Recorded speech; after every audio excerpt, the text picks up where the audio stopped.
नमस्कार, श्री स्वामी समर्थ सगळ्यांना. आज तुमच्यासाठी स्पेशल रेसिपी आहे. तर कोणती रेसिपी आहे? काही काही जणांना गोड पदार्थ खूप आवडतात, तर गोड पदार्थ आवडणाऱ्यांसाठी ही रेसिपी आहे. आता आमच्या भागामध्ये हिला गुलगुली असे म्हणतात, तर काही भागामध्ये हिला मालपोहे असेही म्हणतात. तर आज गुलगुली कशी बनवायचे ते दाखवते. त्यासाठी काय केलं, एक टोप घेतला आहे. टोपामध्ये 2 वाट्या गव्हाचं पीठ आणि 1 वाटी बेसनाचं पीठ घेतलेलं आहे. आता तुम्ही ह्याचं प्रमाण कसं घ्यायचं, तर 2 वाटी गव्हाच्या पिठाला 1 वाटी बेसनाचं पीठ असं प्रमाण घ्यायचं आहे. मग तुम्हाला जेवढे करायचे असेल तेवढ्याला तुम्ही हे प्रमाण यूज करू शकता. आता गूळ मी इथे साधारण 1 वाटी घेतलेली आहे, कारण जास्त गूळ किंवा साखर टाकल्यानंतर जर गोड जास्त झाले तर तव्याला गुलगुली चिकटण्याची शक्यता असते. त्यामुळे गूळ नाही तर साखर कमी प्रमाणामध्येच इथे यूज करायची आहे आपल्याला. आता गूळ का वापरला, तर गुळामुळे गुलगुली खूप छान लागतात. तुमच्याकडे गूळ नसेल तर तुम्ही साखरही वापरू शकता. तर इथे मी सेंद्रिय गूळ वापरलेला आहे. आता गूळ टाकल्यानंतर आपण ह्याच्यामध्ये पाणी टाकून हे चांगलं मिक्स करून घ्यायचं आहे. आता इथे एक छोटीशी टिप्स अशी द्यायची आहे की तुम्ही ह्याच्यामध्ये सुंठ पावडर आणि वेलची पावडरही टाकू शकता, पण मी इथे स्किप केलेली आहे. आता ह्याच्यामध्ये आपल्याला थोडीशी हळद टाकून घ्यायची आहे आणि हे मिक्स करायचे आहे.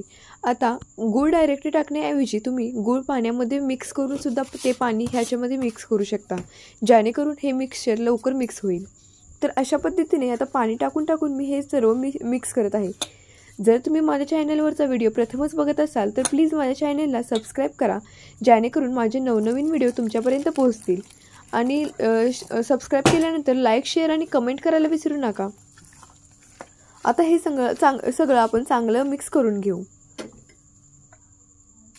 आता गुलगुली बनवण्यासाठी तुम्ही नॉनस्टिकचा तवा यूज करू शकता, कारण नॉनस्टिकच्या तव्याला गुलगुली चिकटत नाहीत. आता नॉनस्टिकचा तवा कोणता, तर आपण डोसा वगैरे बनवायला जो तवा यूज करतो त्या तवा आपल्याला इथे यूज करायचा आहे. आता तुम्ही बघू शकता पाणी टाकून मी हे सगळं चांगलं मिक्स करून घेणार आहे. आता पिठाचं मिश्रण कसं असावं, तर साधारण आपण डोसे बनवायला कसं पीठ असतं त्या पद्धतीने आपल्याला इथे पीठ बनवून घ्यायचं आहे. अशा पद्धतीने ज्या गाठी होतात त्या गाठी आपल्याला हाताने मोडून चांगलं एकसारखं पीठ करून घ्यायचं आहे. तुम्ही बघू शकता पीठ मी चांगले एकसारखं करून घेतलेलं आहे. आता हे पीठ आपल्याला 10 ते 15 मिनिटं असंच ठेवायचं आहे. आता 10-15 मिनिटांनी तुम्ही बघू शकता पीठ आपलं कसं झालेलं आहे ते. तर अशा पद्धतीने पीठ झाल्यानंतर आपल्याला तवा गरम करायला ठेवायचा आहे.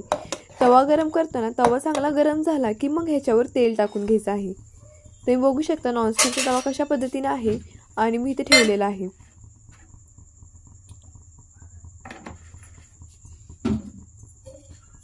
आता तवा गरम झालेला आहे, ह्याच्यावर तेल टाकून घेऊ. तेल चांगलं पसरून टाकायचं आहे.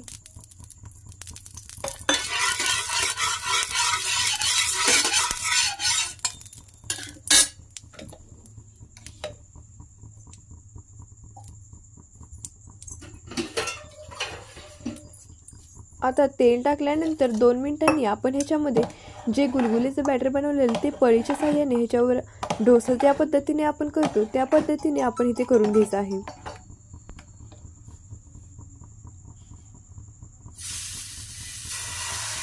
तर मी आता इथे गुलगुली बनवायला सुरुवात केलेली आहे. तुम्ही बघू शकता मिश्रण एकदम परफेक्ट प्रमाणात झाल्यामुळे मस्तही होतं आणि टेन्शन घ्यायचं नाही, घाबरायचं नाही. पहिला एक जा गुलगुला असतो ना तर कुठेतरी तुटेल नाही तर करपेल असं काहीतरी होईल, पण दुसऱ्यापासून चांगलं होईल, कारण तव्याची आता त्यावेळेस हाय जी आहे ती बरोबर प्रमाणामध्ये सेट झालेली असते. तर आता हा पहिला गुलगुला सोडलेला आहे. आपण ह्याच्यावर झाकणही तुम्ही ठेवायचं आहे, पण आता हा पहिला करताना मी ह्याच्यावर झाकण नाही ठेवले बघा. आता मग कढईने तेल सोडून घ्यायचं आहे आणि आता ह्याला पलटी करून घ्यायचं आहे.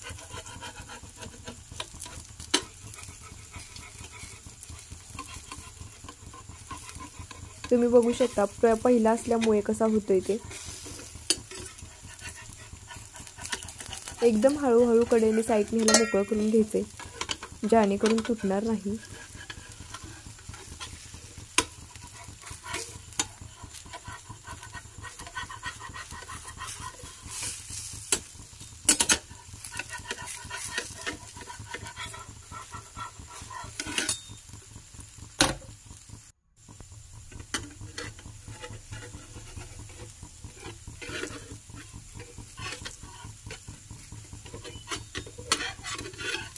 आता ह्याला मी इथं पलटी केलं आहे बघा.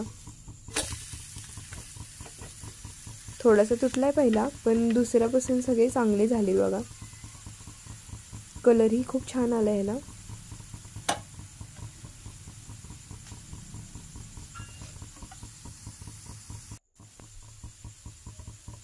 तर आता आपण दुसऱ्या साईडून पलटी करून बघू. हां बघा किती छान दिसतात ना गुलगुले. तुम्ही ही गुलगुली आता म्हणाल बनवली खरं, पण कशावर खायची? तर गुळवणी नाहीतर दुधासोबत तुम्ही गुलगुली खाऊ शकता. नाहीतर तुम्ही शेंगदाण्याची चटणी नाहीतर कारळ्याची चटणी कोणत्याही चटणीसोबत खाल्लं तरी छान लागतं. तर अशा पद्धतीने गुलगुली तुम्ही कधी ट्राय करणार मला नक्की सांगा.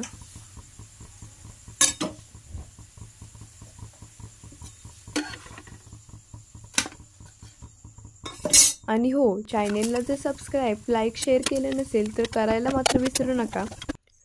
तर ही स्पेशल रेसिपी तुमच्याबरोबर शेअर केली आणि तुम्ही बघितली त्याबद्दल तुम्हा सर्वांचे मनपूर्वक आभार. धन्यवाद.